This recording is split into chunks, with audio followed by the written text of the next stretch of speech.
Primitive de 3 moins 4x dx sur 2x carré moins 3x plus 1.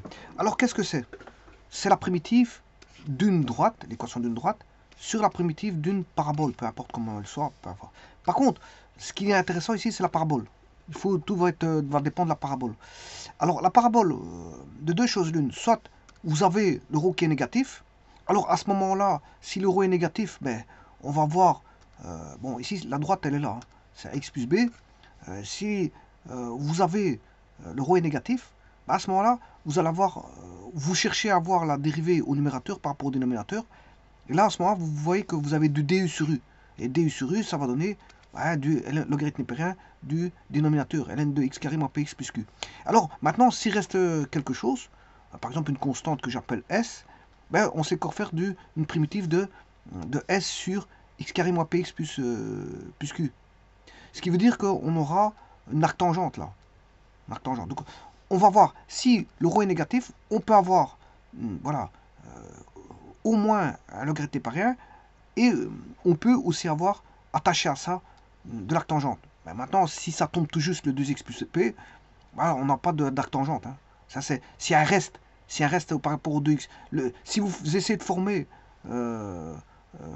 ax plus b à partir de 2x plus p qui est la dérivée du dénominateur, voilà, enfin la différentielle du dénominateur, eh bien s'il y a un reste, ben, on aura une arctangente. S'il y a un reste. Parce que s'il n'y a pas de reste, si vous arrivez à former la dérivée du dénominateur, ben là, il n'y a pas de reste, donc il n'y aura pas d'arctangente. Donc, l'arctangente ne sera là que s'il y a un reste. Hein. Sinon, on aura un logarithme népérien à 100%. Maintenant, l'arctangente, c'est pas dit. Ça dépend s'il y a un reste.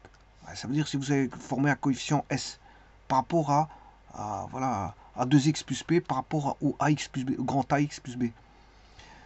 Maintenant, si l'euro est positif, là, à ce moment-là, on a d'office deux pôles, parce que c'est du second degré.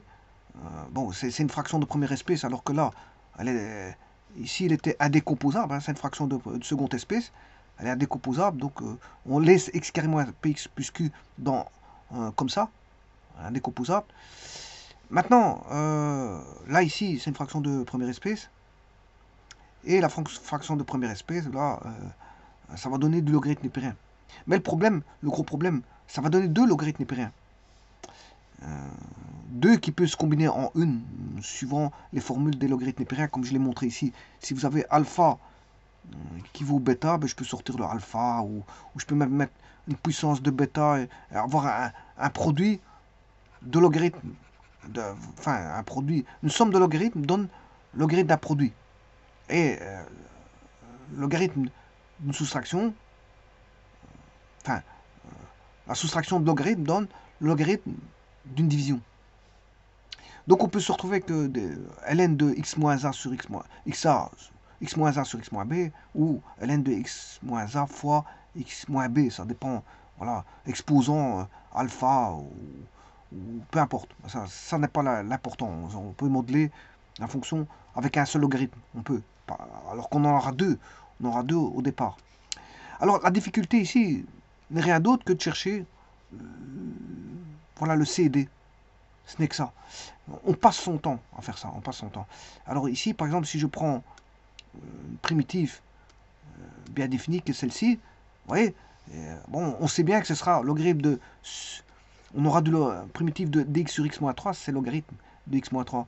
Primitive de dx sur x moins 4, c'est ln de x moins 4. Le problème, c'est de chercher le a et b, parce qu'on ne connaît pas les coefficients. C'est ça le plus important ici. Et donc, on passe son temps à chercher le a et b par l'entremise d'un système d'équations qui peut être... Bon, ici, il est simple. Hein.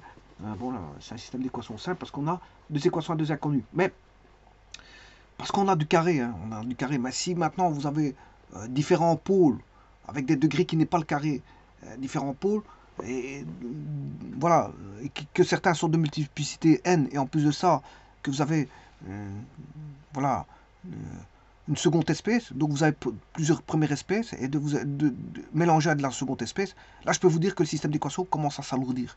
Donc on peut avoir des systèmes, deux équations à deux inconnus, trois équations à trois inconnus, quatre équations à quatre inconnus, cinq équations à cinq inconnus, ça dépend, voilà, de la décomposition qu'on peut avoir. Puis la décomposition peut être complexe. Hein. Quand je dis complexe, c'est difficile. Difficile. Donc ici, il n'y a pas de difficulté, mais ça prend du temps quand même, malgré tout, pour résoudre un 2 x 2. C'est quand même, ça prend un petit peu de temps. Voilà. Et tout ça pour trouver le A et le B uniquement pour ça.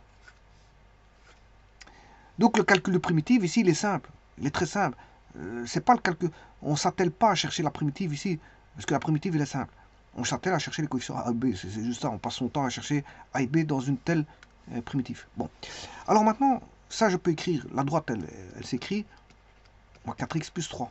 Alors, voyons voir si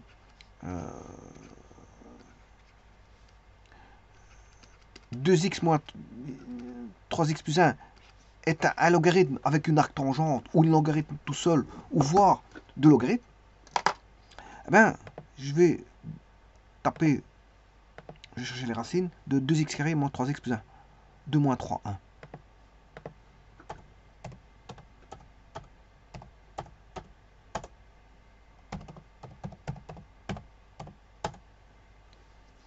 Alors la fonction, c'est moins 4x plus 3. Bon, ça c'est la droite, c'est le numérateur, et c'est g sur f.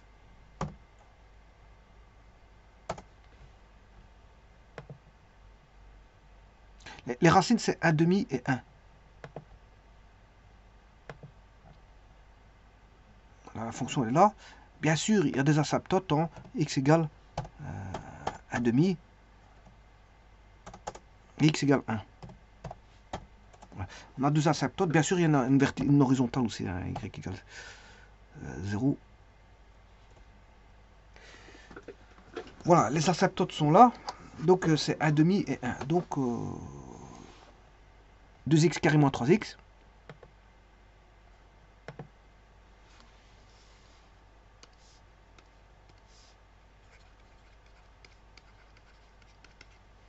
Va se décomposer en x moins 1 demi fois x moins 1. Ça veut dire quoi? Qu'il y a deux racines. S'il y a deux racines, ben, on est amené voilà, à un rho positif, c'est-à-dire qu'on aura deux logarithmes népériens comme ceci. Tout simplement, on aura deux logarithmes népériens. Le tout, c'est de trouver les coefficients A, puisqu'on aura, alors c'est 4x moins 4x plus 3, moins 4x plus 3, sur 2x carré moins 3x plus 1. Il faut trouver les deux coefficients qui sont A sur... Alors là, je vais distribuer, ça fera 2x moins 1 fois x moins 1.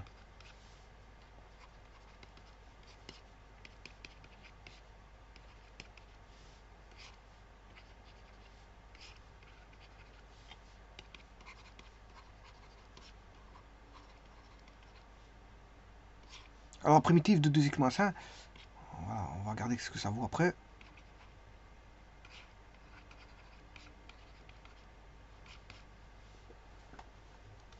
Je peux le faire ici. Hein. Bon. Le tout, c'est de chercher A et B. Je vais le faire dans un petit instant. Mais je vais déjà présenter la primitive, comment elle va être.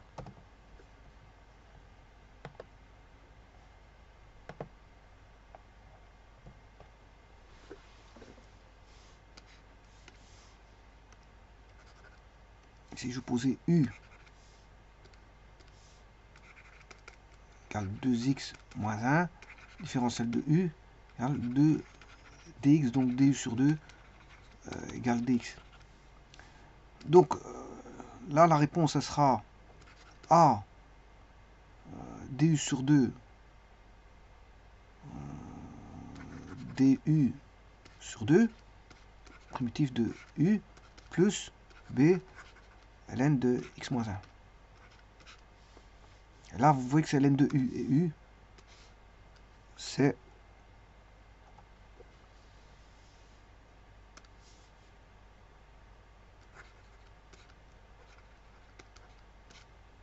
voilà. Donc le A, il faudra le diviser par 2, hein, du fait de du sur 2 ici. Donc le tout, c'est de chercher juste le A et B. Donc je m'attelle à ça. Vous voyez que c'est le primitif, il est simple, je vais de la calculer, c'est fini. Maintenant, c'est de chercher le A et B. Bon, on va chercher le A et B, c'est pas un problème. Donc, je vais chercher le A et B, mais alors à ce moment-là, j'ai plus besoin de la primitive ici. Je vais travailler juste d'une fraction régulière qui est 2x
là c'est le degré 1, et puis je ferai le degré le terme indépendant, le degré 0. Alors le degré 1, c'est AX plus 2B, 2BX. Donc A plus 2B, et le X de l'autre côté vaut moins 4. Voilà, ça c'est fait. J'ai ma première équation. Je vais faire même ma seconde équation. Terme indépendant à gauche, il vaut 3. Alors on aura moins A, moins B. Et je peux résoudre directement ça comme ça ici. A moins A, ça fait 0. 0A. 2B moins B, ça fait plus B. Et moins 4 plus 3, moins 1. Donc j'ai déjà le B qui vaut moins 1. Alors si B vaut moins 1, on a A plus 2B qui est égal à moins 4. A plus 2 fois moins 1 égale moins 4. A moins 2 égale moins 4. A égale moins 4 plus 2, moins 2. Donc le A vaut moins 2. Et donc je vais mettre moins 2 sur moins 2 ln de 2x moins 1. Excuse. Et le B vaut moins 1.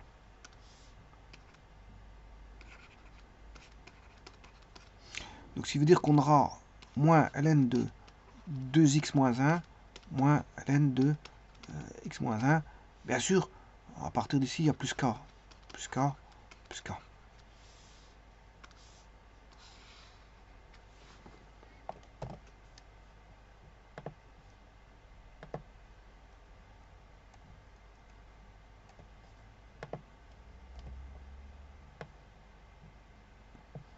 Ouais, j'ai oublié de mettre le domaine. Je le mets tout de suite.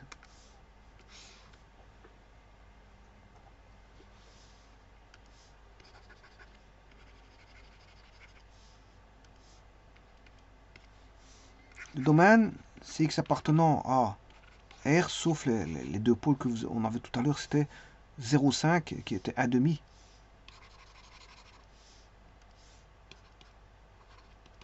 Et 1. Voilà. Alors, ceci, je peux l'écrire ln de 2x moins 1 exposant moins 1 moins ln de x moins 1 plus k. C'est-à-dire que je peux écrire ln de 2x moins 1 moins 1 sur x moins 1. C'est-à-dire que je peux écrire que c'est ln de 1 sur 2x carré moins 3x plus 1.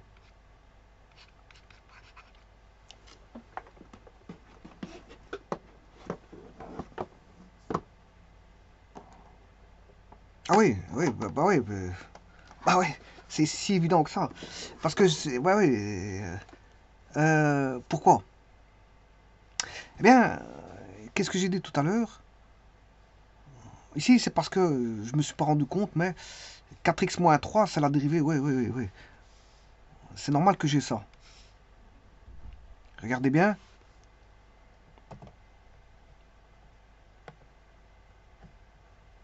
Bon, j'avais pas fait attention, je m'excuse, mais bon, j'aurais dû pas passer par cette méthode-là. Parce que tout simplement, la dérivée, si je pose u égale 2x carré moins 3x plus 1, la différentielle de u vaut 4x moins 3. Donc ici, qu'est-ce qu'on a? Bah, on a primitive de attention qu'ici j'ai oublié dx. On aura primitive de du sur u. Ce qui fait ln de u à une constante près. Ce qui fait ln de u, c'est 2x carré moins 3x plus 1 plus k. Voilà. Par contre, il y a c'est 4x. Donc, bien sûr, c'est pas 4x moins 3 qu'on a, mais c'est en fait on a moins du. C'est l'opposé. Moins 4x plus 3. On a moins 4x plus 3. On a moins du.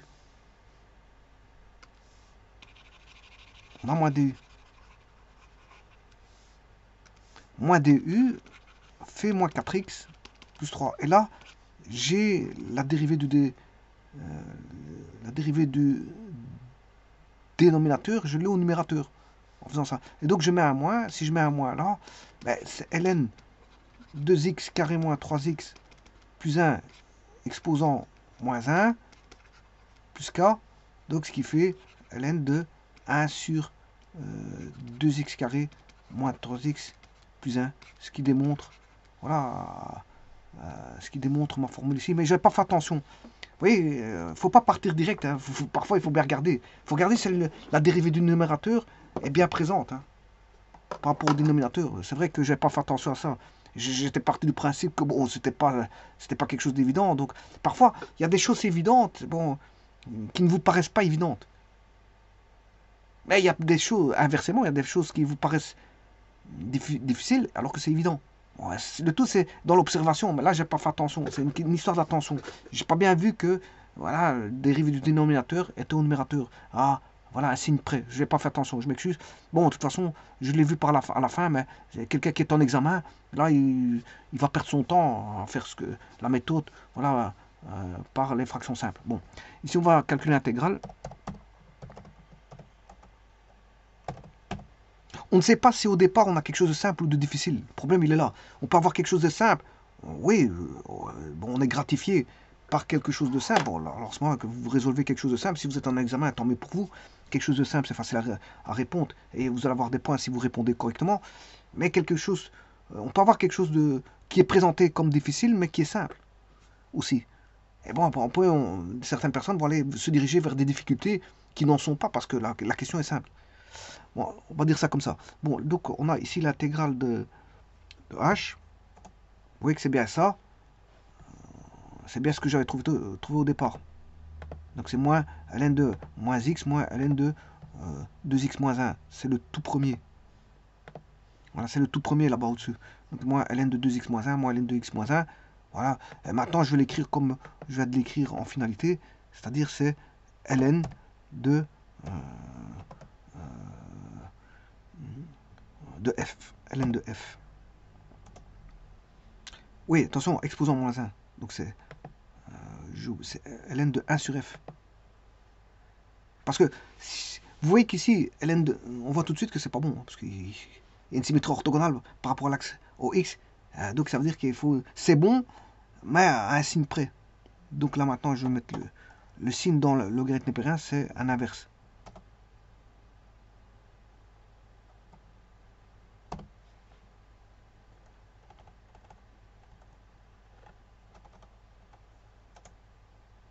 Voilà, c'est bon. Alors pourquoi le signe correspond à un inverse? C'est les propriétés de logarithme népérien. Alors ici c'est bon, hein, je vous le dis tout de suite, parce que regardez. Alors pourquoi ça, un signe correspond à un inverse dans le logarithme népérien? On va voir ça tout de suite. Mais parce que tout simplement, si vous avez ln de x moins ln de x, bien là on a une symétrie orthogonale de l'un par rapport à l'autre. Je vais le faire tout de suite. Ln, ben, quand je dis symétrie orthogonale, c'est par rapport à l'axe y. Hein. Ln de x il est là. Alors moins s il est là. Vous voyez que c'est une symétrie orthogonale. Bon, ben alors, vous voyez qu'il y en a, ils sont en symétrie orthogonale parce qu'ils sont opposés. Mais l'opposition ici signifie que vous avez... Alors ça c'est F, et ça c'est G. Ça c'est F, et ça c'est G. Et ça c'est ln de, voilà, x moins 1. Par les propriétés de logarithme. Ça fait ln de 1 sur x. Donc, l'opposé correspond... l'opposé du logarithme correspond à l'inverse de l'argument. C'est l'inverse de l'argument. Alors je rappelle la formule, ouais, c'est tout simplement Q ln de x est égal à ln de x exposant Q. Et inversement.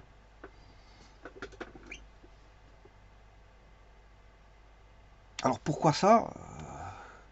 Ben, je peux le démontrer de cette façon-ci.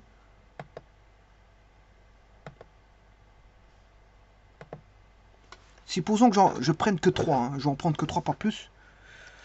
Je vais en prendre que 3. Alors on peut étendre à x exposant n. Là j'ai x, par exemple, x exposant cube. On peut étendre à ln x exposant n, mais je vais le faire à 3, pour bien voir les choses. Voilà. X au cube, c'est quoi? C'est x fois x fois x. Ce n'est rien d'autre que ça. Ce qui veut dire que c'est ln de x plus ln de x plus ln de x. Ce qui veut dire que vous allez avoir 3 ln de x, tout simplement. Et donc, la formule ln de x exposant n devient n ln de x. Alors ici, si j'avais démultiplié ici avec un n entier, si je prends n entier, fois 3 petits points, x, combien nous avons? C'est une puissance n, donc on a n facteurs. Donc on aura n somme. On aura n somme.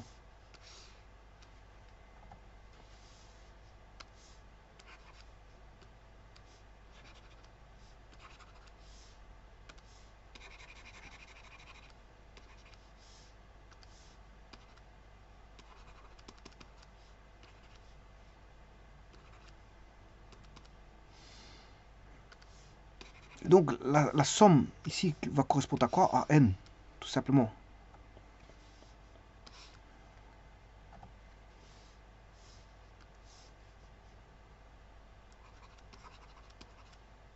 C'est simplement ça. Alors maintenant, je peux même un petit peu écrire ceci sous forme de produit.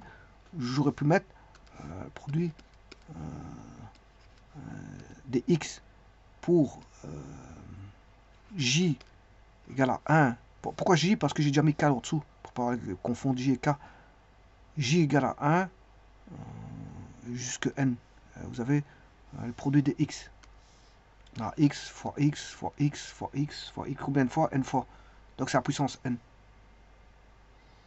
Donc vous voyez que le logarithme d'une puissance ou d'un produit de facteurs identiques, puisque c'est une puissance, c'est une base commune. Voilà, quand on dit a exposant 3, c'est a fois a fois a. C'est-à-dire c'est la même base. A exposant 3, c'est a fois a fois a. Il n'est pas question ici de mettre un b, puisque c'est a au cube, c'est a fois a fois a. Et donc, la puissance, le produit des x facteurs tous identiques, de 1, partant de 1 jusque n, c'est faire x fois x fois x fois x combien de fois? N fois. Et donc c'est la puissance n. C'est x exposant n. Eh bien, le logarithme d'un produit devient la somme des logarithmes. Mais comme on a une puissance n, on a n sommes. Si on a n sommes qui vont de k égale à 1 jusqu'à n, on additionne ln de x, plus ln de x, plus ln de x, plus n fois, on a n fois ln de x, tout simplement. Donc, le logarithme d'un produit est égal à la somme des logarithmes. Donc, la formule est toute définie, puisque on aura ln de x exposant n est égal à n ln de x. Ou si je mets q ici, ce sera q. Et donc c'est pour ça que ici on peut voir que bon, moins ln de x, c'est ln de x exposant moins 1, ça fait ln de 1 sur x. Parce que d'après la formule, où ici le q il vaut moins 1 tout simplement. Hein. Le q il vaut moins 1. Je pratique, voilà, avec un q égale moins 1. Je vous remercie.